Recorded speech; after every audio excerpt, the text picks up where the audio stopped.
যারা ফেসবুকে প্রফেশনালি কাজ করছো তাদের কি দরকার, ফেসবুক পেজ আর প্রোফাইলটা আস্তে আস্তে গ্রো করা, এবং তার জন্য ইম্পর্টেন্ট হচ্ছে ফেসবুক লাইভ। ফেসবুক লাইভ করাটা কিন্তু প্রচণ্ড একটা ইম্পর্টেন্ট বিষয়। তো সেই ব্যাপারেই আজকে কয়েকটা টিপস তোমাদের সাথে শেয়ার করব। ফেসবুক পেজ যদি গ্রো করতে চাও আর পেজটা যদি হেলদি রাখতে চাও, তাহলে কিন্তু লাইভ করাটা কিন্তু প্রচণ্ড ইম্পর্টেন্ট একটা জিনিস। ঠিক আছে, এবার এই ফেসবুক লাইভটা কিন্তু এভরিডে করতে হবে। ঠিক আছে, অনেকেই তোমরা করো না, বা মনে হয় যে না ঠিক আছে না করলেও চলবে, শুধু ভিডিও বা রিলস আপলোড করি, সেটা করলে কিন্তু হবে না। ফেসবুক পেজে বা প্রোফাইলে যেটাতেই কাজ করছো, লাইভ করাটা কিন্তু ভীষণ ইম্পর্টেন্ট। তো রোজ একবার করে লাইভ করার চেষ্টা করবে, এবং মিনিমাম 1 ঘন্টা করলে খুবই ভালো। বাট যারা অত্যন্ত কাজের চাপে থাকো, জব করো বা স্টুডেন্ট আছো, যারা টাইম পাও না, তারা কি করবে, অল্প সময়ই লাইভ করবে, বাট লাইভে একবার সারাদিনে আসতেই হবে। এটা হচ্ছে একটা খুব ইম্পর্টেন্ট একটা পয়েন্ট। আচ্ছা, নেক্সট হচ্ছে লাইভে যখন আসছো, যে টাইমটা তুমি আসছো তার আগে কি করবে, মানে বেশ কয়েক ঘন্টা আগে একটা ফটো পোস্ট করবে বা একটা টেক্সটের মাধ্যমে সবাইকে বলে দেবে, মানে ফটো পোস্ট করে তারপর টেক্সটে বলে দেবে যে আমি এই সময় লাইভে আসছি। আর চেষ্টা করবে যে একটা টাইম মেনটেন করার, রোজ একই টাইমে তুমি লাইভে আসো। ঠিক আছে, তাহলে কি সবার একটা মাথায় থাকবে যে এই কন্টেন্ট ক্রিয়েটার এই টাইমে লাইভে আসে, তো ওই টাইমে গিয়ে আমরা সবাই ওনার লাইভে জয়েন হব। টাইম মেনটেন যদি করতে পারো খুবই ভালো, যদি একান্তই সমস্যা হয় অন্তত একটু এদিক ওদিক করো, বাট চেষ্টা করো সেম টাইমে রোজ লাইভ করার। আচ্ছা, নেক্সট হচ্ছে লাইভটা যখন স্টার্ট হবে, সেখানে তোমার অনেক ভালোবাসার মানুষ থাকবে, তোমার ফ্যান্সরা থাকবে, তোমার বন্ধুরা থাকবে। তাদের একটু অনুরোধ করবে, রিকোয়েস্টের মতন করে বলবে প্লিজ যাতে তারা যেন লাইভটা শেয়ার করে দেয়। আর শেয়ারটা হচ্ছে খুব ইম্পর্টেন্ট। শেয়ারের মাধ্যমে কিন্তু অনেক উপকার হয়, মানে যে করছে তারও হবে, তারও রিচ ভিউ বাড়বে আর তোমারও বাড়বে। তো শেয়ার করাটা খুব ইম্পর্টেন্ট। এটা রিকোয়েস্ট করবে তোমার যারা বন্ধুরা আছে, যারা লাইভ জয়েন হচ্ছে, তারা যেন একটু শেয়ার করে দেয়।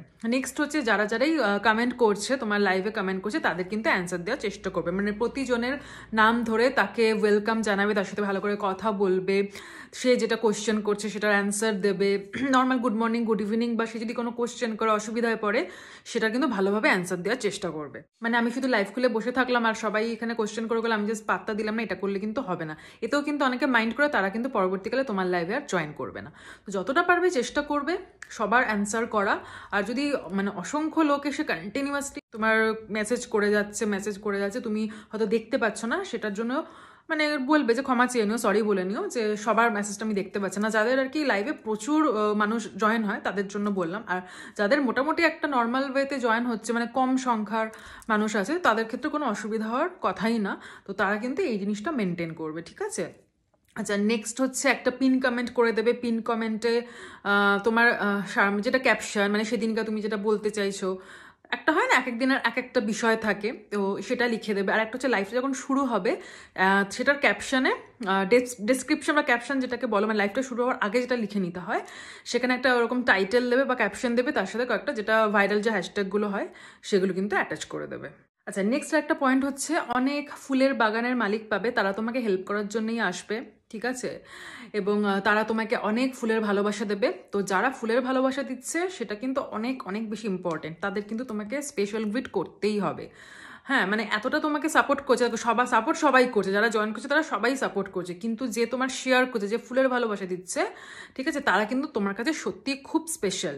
যারা শেয়ার করবে তাদের স্পেশালভাবে তাদের সাপোর্ট দেওয়ার চেষ্টা করবে তাদের প্রোফাইল বা পেজে গিয়ে। আর একটা হচ্ছে যারা ফুলের ভালোবাসা দিচ্ছে, তাদের প্রত্যেকে কমেন্টে, মানে কমেন্টে না, মানে মুখেই বলবে অসংখ্য ধন্যবাদ, এটা মুখে যেটা গ্রিট করা সেটা করবে, এবং তারপর পরবর্তীকালে মানে তাদের ভিডিও দেখে তুমি কমেন্ট করবে। তো এইভাবে কিন্তু কাজ করতে হবে। তো যারা শেয়ার করছে তারা তো স্পেশাল ইম্পর্টেন্স পাবেই, কারণ শেয়ারের মাধ্যমে অনেক অনেক রিচ বেড়ে যায়। শেয়ার যারা করছে পরবর্তীকালে কি করবে, তোমার যখন লাইভ শেষ হয়ে যাবে, তাদের প্রোফাইলে যাবে বা তাদের পেজে যাবে, ভিজিট করবে, সেখানে তোমার যা সাপোর্ট করা, তুমি যদি ফুলের ভালোবাসা দিতে চাও বা সাপোর্ট করতে চাও, কমেন্ট করতে চাও, তাকে ফলো করা, লাইক করা, রিয়াকশনস দেওয়া, এভরিথিং কিন্তু সমস্তটা কমপ্লিট করবে। আর এদিকে যারা ফুলের ভালোবাসা দিচ্ছে, সেগুলো তো সব তোমার হিস্ট্রিতে রয়েই যাচ্ছে, তুমি তো পরবর্তীকালে লাইভটা শেষ করার পর তুমি দেখতেই পাচ্ছ। তো তখন তাদের প্রোফাইলে গিয়ে, মানে তাদের প্রোফাইল ভিজিট করাটা কিন্তু ভীষণ ইম্পর্টেন্ট। ফুলের ভালোবাসা যারা দিচ্ছে তার জন্য কিন্তু তোমার কিন্তু বিশাল উপকার হচ্ছে, তোমার কিন্তু আর্নিং করতে পারছো, তার মানে বুঝতে পারছো এটা কতটা ভাইটাল একটা জিনিস। তো তাদের প্রোফাইল ভিজিট করবে, তাদের পেজ ভিজিট করবে, সেখানে গিয়ে তাদের ভিডিওতে তোমার যে ভিডিও ভালো লাগছে সেখানে কমেন্ট করবে, রিয়াকশনস দেবে, এবং তাদের অবশ্যই ফলো করো। আর লাইভটা যখন চলবে সেখানে অসংখ্য মানুষ জয়েন হচ্ছে, কথা বলছো, তারা কমেন্ট করছে, এবং তাদের তুমি অলওয়েজ উৎসাহ দেবে, ঠিক আছে, যে তারা যেন সেখানে রিপ্লাই কমেন্ট করে এবং তারা যেন সেখানে সব রিয়াকশনস দেয়, পিন কমেন্টের রিয়াকশন দেয়, তাদের প্রতিটা কমেন্টের রিয়াকশনস দেয়। এই কথাগুলো সবসময় বলবে, তাহলে কি হবে, সবারই উপকার হবে।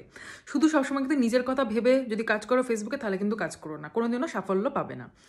অন্যের যত উপকার হয় সেরকম ব্যবস্থা করবে, তার সাথে নিজেরও উপকার হচ্ছে, ঠিক আছে। যখনই যারা কমেন্ট করছে, রিপ্লাই কমেন্ট করছে, অটোমেটিক্যালি কিন্তু তাদের কি হচ্ছে, রিচ বাড়ছে, এঙ্গেজমেন্ট বাড়ছে, এই জিনিসগুলো হচ্ছে। তো এইটা কিন্তু খুব ইম্পর্টেন্ট, এঙ্গেজমেন্ট বাড়াটা কিন্তু ভীষণ ভীষণ ইম্পর্টেন্ট। তো অলওয়েজ তাদের সেটা বোঝাবে, অনেকেই হয়তো জানে না, অনেকে নতুন জয়েন করছে, তোমার দায়িত্ব তাদের সেটা শেখানো, বোঝানো। আচ্ছা, নেক্সট পয়েন্ট হলো লাইভে তোমার সাথে অনেকে জয়েন হতে চাইবে, যারা স্ক্রিন শেয়ার করে তোমার সাথে কথা বলবে, তো সেটাও খুব ইম্পর্টেন্ট। সেটা বড় আইডি হোক কি ছোট আইডি, যেই আসবে রিকোয়েস্ট করবে তোমার সাথে স্ক্রিন শেয়ার করে লাইভে জয়েন হতে চায়, এবং সে হয়তো তোমার থেকে ছোটো ক্রিয়েটার, সে একটু উন্নতি চায়, তাকে একটু রেকমেন্ড করে দেওয়া। হ্যাঁ, তো এই জিনিসগুলো মেনটেন করবে, অবশ্যই তাকে তুমি লাইভে নেবে এবং তার সাথে কথা বলবে, এবং একসাথে চারজনকে নেওয়া যায়, একসাথে চারজনে কথা বলা যায়, তো যে যেরকম একে একে করে নিতে থাকবে এবং তাদের কিন্তু প্রমোট করে দেবে, ঠিক আছে। আর ওদিকে যারা পিন কমেন্টে তোমরা এভাবেও ইউজ করতে পারো, নিজের একটা তো হয় নিজের কোনো স্পেশাল ক্যাপশন লিখে রেখে দিলে, সেটা একটা হয়। আর একটা হয় যারা যারা কেউ ধরো গ্রোথ চাইছে, তার নামটা পিন কমেন্ট করে দিলে, তার কোনো একটা কমেন্ট পিন কমেন্টে লিখে দিলে, এবং সবাইকে বলে ওনাকে কিন্তু সবাই গিয়ে সাপোর্ট করো, মানে ওনার বাড়ি ঘুরে আসো, ওনাকে ফুলের ভালোবাসা দাও, ওনাকে সব লাইক কমেন্টসগুলো করে এসো ওনার ভিডিওতে। তো এইভাবেও তুমি অন্যকে প্রমোট করতে পারো, তাতে তারও সুবিধা, তোমারও সুবিধে। আর সবশেষে বলি, লাইভ করার পর কিন্তু তোমার এই যে বন্ধুরা তৈরি হলো, এই যে ফ্যান্স তৈরি হলো, প্রতিদিন কিন্তু নতুন নতুন বন্ধু তৈরি হবে, ঠিক আছে। তাদের কিন্তু ভুলে গেলে চলবে না। আফটার লাইফ সবার বাড়ি তোমায় ঘুরে আসতে হবে, এটা খুব ইম্পর্টেন্ট, এবং সেখানে তাকে সাপোর্ট দেওয়া, তাকে ফুলের ভালোবাসা দেওয়া, তাকে কমেন্ট করা, এগুলো সমস্তটাই কিন্তু করতে হবে। এইরকমভাবে যদি রেগুলার কাজ করো, তবেই কিন্তু তুমি একজন সাকসেসফুল কন্টেন্ট ক্রিয়েটার, ঠিক আছে। এবং তোমার লাইফের রিচ দেখবে হু হু করে বেড়ে যাচ্ছে। লাইভের মাধ্যমে তুমি প্রচুর এঙ্গেজমেন্টও পাচ্ছ, রিচ বাড়ছে, এবং তার সাথে তোমার আর্নিংও হচ্ছে। তো লাইফ সম্পর্কিত এই টিপসগুলো মেনটেন করে চলো, তোমার লাইফে একদিন দারুণ সাকসেসফুল হবে।